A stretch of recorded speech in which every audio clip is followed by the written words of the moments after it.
identité junniy dund junniy kàddu.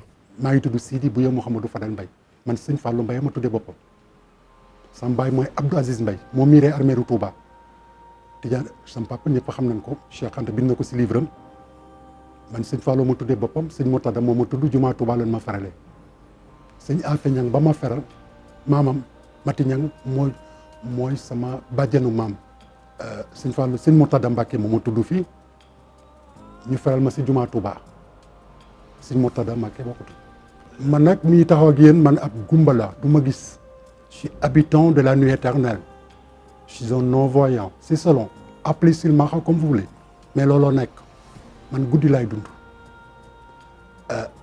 guddi nag ak bëccëg ñooy fonder le jour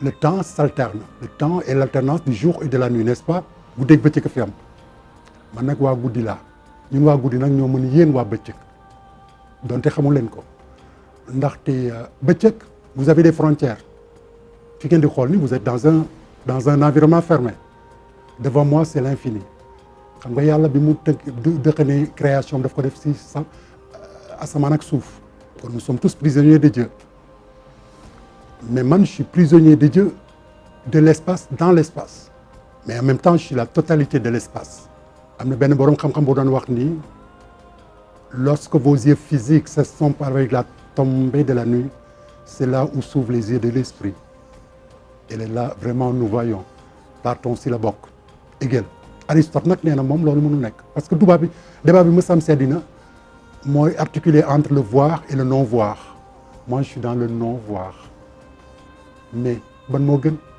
entre guddi ak bëccëg ban moo gën guddi ba faw mën na nekk bëccëg ba faw mënut a nekk te guddi daa am solo n'est-ce pas au cœur de la nuit seuls les poètes et malheureusement les brigands sont réveillés yàlla guddi lay wàcc inna anzalnaahu fi laylatil qadri wax nañ leen ko guddi daa am solo loolu daal def say dëxañ lépp te su dee guddi moo dul gis li ngeen di gis bariwul de gaañee fa nu jógee daal lëndëm guddi la woon si bi ñu nekkee bi ñu yaay balaa ñoo judd ñu woon si guddi ba nu juddoo danoo yuuxu donc bëccëg neexut te kenn kat ku mënti doon di nga delluwaat fa guddi.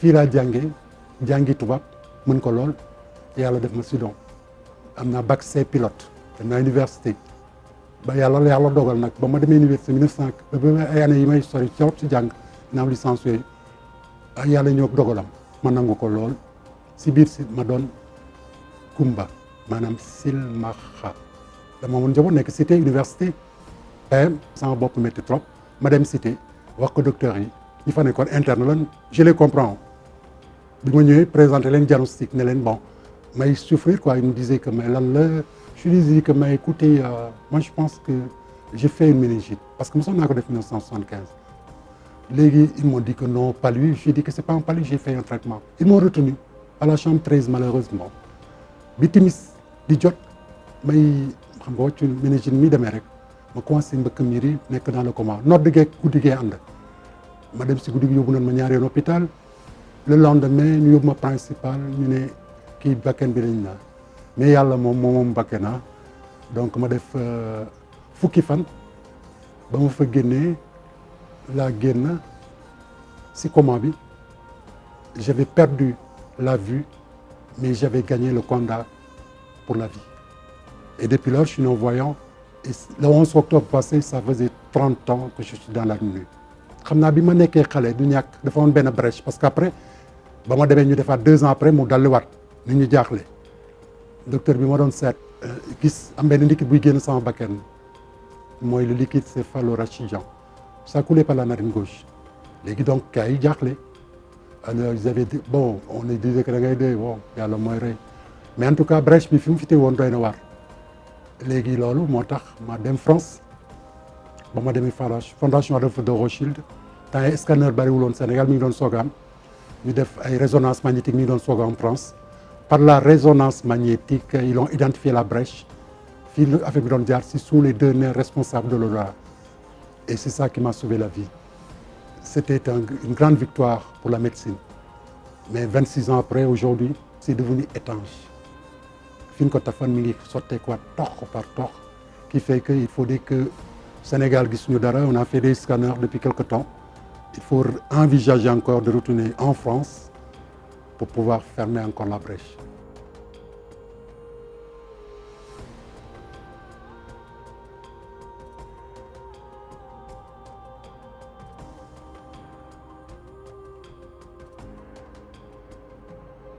man miy toog di wax ak yéen en toute modestie man maay le premier romancier non-voyant dans le monde bind naa Le Rescapé 2014 mi ngi si internet bi man maa bind La Longue Nuit mon deuxième roman Mamoussé Diagne m'avait fait l'honneur de présider ça avec un parterre d'intellectuels.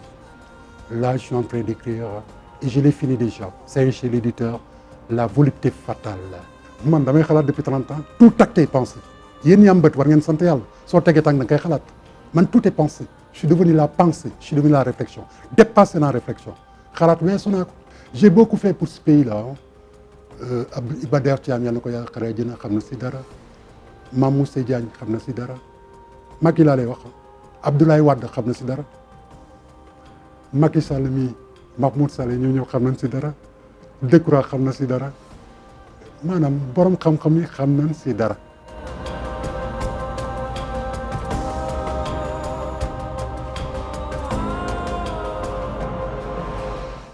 Je crois qu'on n'aime pas les handicapés, ce que je disais. Surtout qu'ils sont des intellectuels et des redoutables intellectuels. Ça pose problème. li ma gën a metti nag mooy gisuma samay doom à part sama ñaari doom yu njëkk yi te ndaw lan ku jigéen bi sax xamut ñeneen ñu malheureusement musuma leen a gis nag mais nag li war lépp si waajur ak citoyen modèle je l'ai été man maay le premier chef de parti non-voyant 2005 11 octobre 2005 reconnu Alliance pour la conscience citoyenne ACC Nité tout le monde me connaît j'étais membre fondateur de la CAP 21 c'est-à-dire après que j'ai constaté bi ma gisee ni gisatuma ma nekk hôpital tëdd xool ni ye dootuma gis mënuma dox maa ngi hôpital principal bi mënuma dox mënuma jóg je dis que mais léegi comment se reconstruire à partir de mes nouvelles limites que Dieu m'a imposées je ne maîtrise plus l'espace comment à partir de moi-même puis-je me recréer pour m'adapter à ce nouvel avec cette nouvelle situation dégg nga wax parce que dama déggoon kumba yi ñu leen di jox ceeb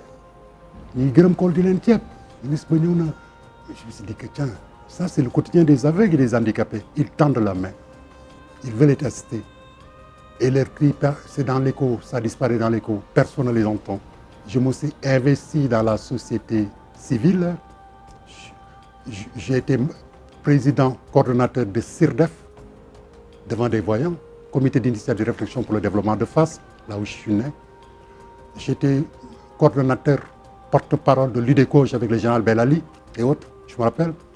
J'ai participé au PDF, au plan décennal de l'éducation et de la formation, parce qu'étant coopté par... et c'est moi qui ai fait les textes juridiques sur lesquels on a bâti ça. Liggéey mooy ndamu góor ndaxte ku liggéeyul di nga ñaan di nga am soxla seen kër kenn du la tibbal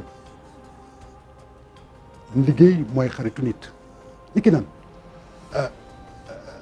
jeunes yi est-ce qu'ils sont responsables est-ce qu'ils sont pas responsables oui et non mais oui quelque part car moi je pense qu'en fait que autant man gumba gi j'ai pu me faire en fait essayer de me faire maa ngi xeex ba léegi ba am na mes enfants faire des études dans des conditions extrêmement difficiles depuis fanweeri at tous mes enfants la plupart ont eu le bac d'autres ont eu la maîtrise je me suis battu mais comment mais bi ma xamee ni lii la ma yàlla teg à partir si li ma teg nan laa si mën a jógee ku nekk si yéen nag war nga ko mën a def.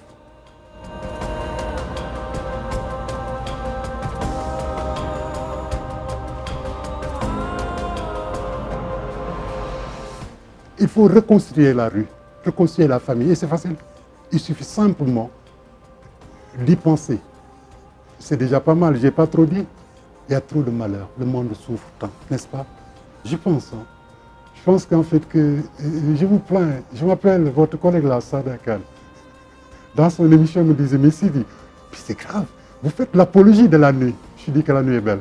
De grâce, pensez à cette population qui souffre.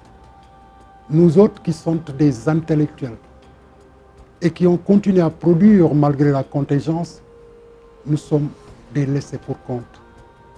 On nous a oubliés. Mais il faut nous écouter, il faut nous entendre.